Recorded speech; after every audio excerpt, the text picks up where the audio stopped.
Bem, pessoal, voltando aos vídeos, né, que a gente está discuti no último vídeo, falei um pouco de como é que eu achava o papel do anarquista, né, nessa questão dele poder, inclusive, ser autoritário.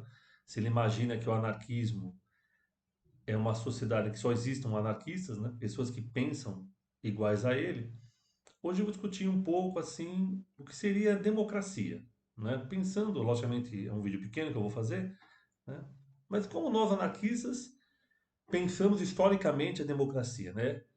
Bem, então é bastante óbvio que os anarquistas são contra as eleições, né? Então os anarquistas não votam, não querem ser votados e fazem uma crítica severa ao parlamento, ok?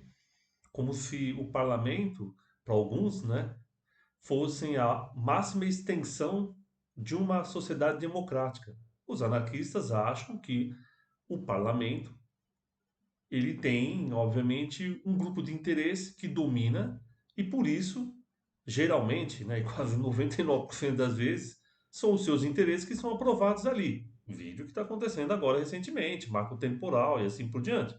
Você tem pessoas lá dentro que querem, né, que as sociedades indígenas, eu chamaria as nações indígenas, né, teriam seus direitos garantidos. Mas, obviamente, como o parlamento expressa uma sociedade desigual, ele vai demonstrar dentro dele uma desigualdade entre aqueles que têm mais dinheiro, têm mais força lá dentro, óbvio, né? Você não precisa ser nenhum gênio de humanidade, nenhum Einstein, né? Só alguns socialistas que não percebem isso, né? Que tipo, o cara vai entrar lá e ele vai mudar as coisas. Mas tem que ser muito otimista, porque se você fizer uma análise simples, não estou nem fazendo aqui uma análise complexa, você está entendendo? Você vai perceber que o parlamento expressa a nossa sociedade. Nossa sociedade é desigual, tem muito mais gente, né? Sem dinheiro, sem condições, do que uma pequena minoria que tem muita grana. Logicamente, essa pequena minoria tendo grana, ela expressa as suas opiniões dentro do parlamento e, obviamente, aquela maioria da população sempre vai votar alguns gatos pingados. Então, achar que um dia vai ter a maior parte das pessoas ali, né, defendendo a classe trabalhadora, os interesses dos oprimidos, sinceramente, para mim, é mais fácil a portuguesa ser campeã da Libertadores e depois campeã do mundo que isso acontecer. Mas eu respeito aquele que acredita nisso, ok? Mas o anarquista, obviamente, não acredita.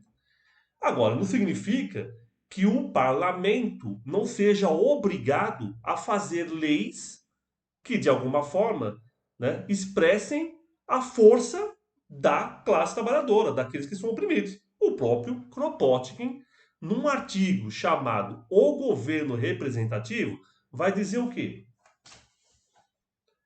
Gosta-se de citar as liberdades inglesas e associa-se essas liberdades de bom grado, sem maior reflexão, ao parlamento, mas se esquece, por que procedimentos de caráter puramente insurrecional, cada uma dessas liberdades foi arrancada deste mesmo parlamento. É óbvio. Vocês acham que a elite ia aceitar alguma coisa se não fosse pela porrada, pela força? É óbvio que não. É isso que o Cropó está dizendo. Então, se muda alguma coisa no parlamento a favor da classe trabalhadora, a favor dos agrupamentos indígenas e assim por diante, os chamados excluídos da sociedade, é porque eles lutam e aí a classe que tem mais força, que tem mais poder, se sentindo pressionada, ela vai lá e pontua alguma coisa dentro desse parlamento. É óbvio, ok?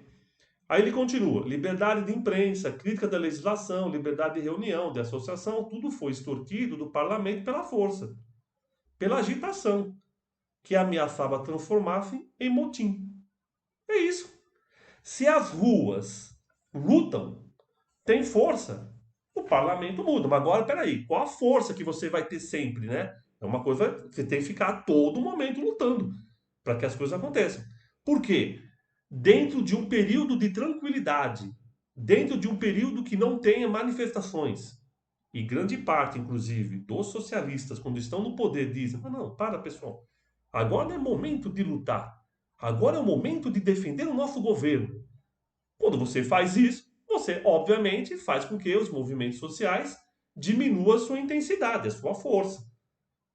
E aí, Por mais que ele queira colocar as normas a favor dos oprimidos, da classe trabalhadora, o que eu também tenho dúvida em vários momentos, sabe, né? Tenho dúvida, ok?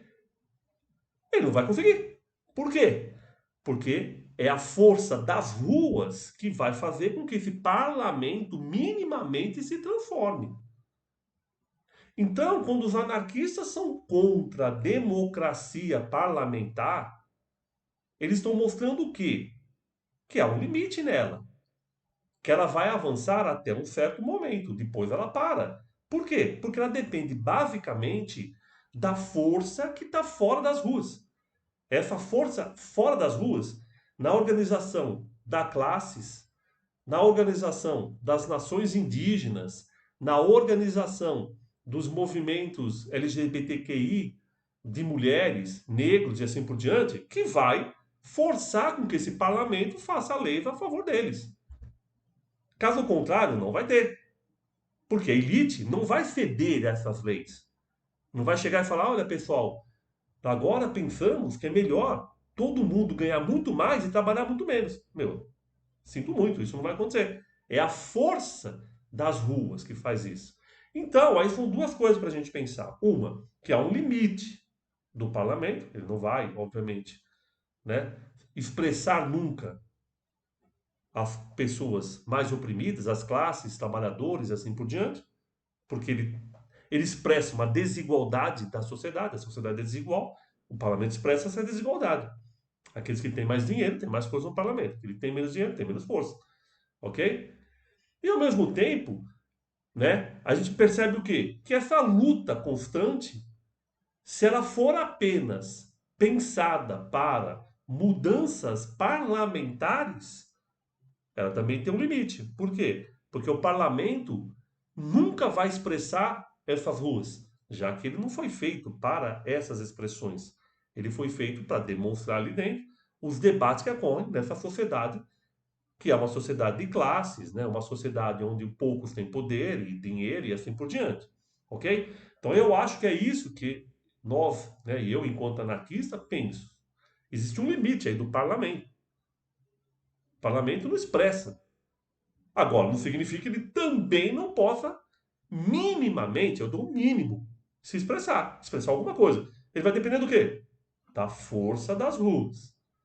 Então eu concordo plenamente com o Pote. Ele escreveu isso aí no século XIX, e eu concordo plenamente com ele.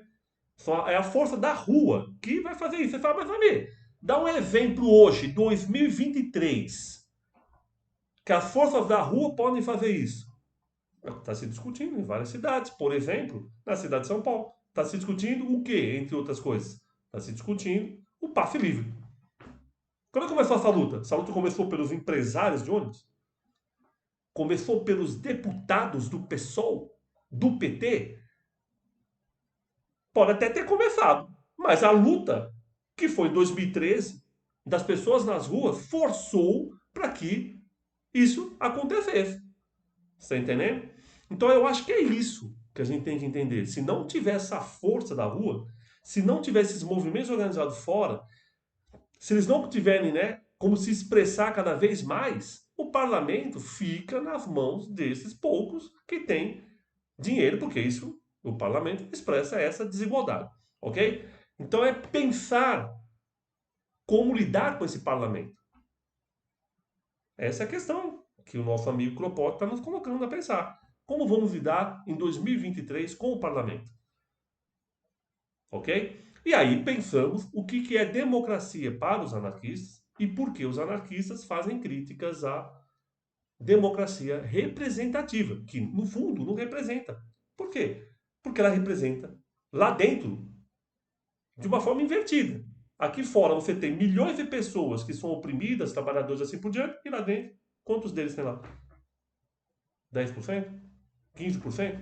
E os outros, que representam lá 85%, 90%, estão falando de uma minoria, que na sociedade não é o quê? 50 mil, 100 mil, 150, 200 mil pessoas? Então é isso, eu acho, que a gente tem que pensar, nesses limites que o parlamento tem, ok? Então esse é um vídeo aí para a gente pensar, democracia e anarquismo. Beleza, então, pessoal? Então é esse vídeo aí, depois a gente conversa mais. Um abraço.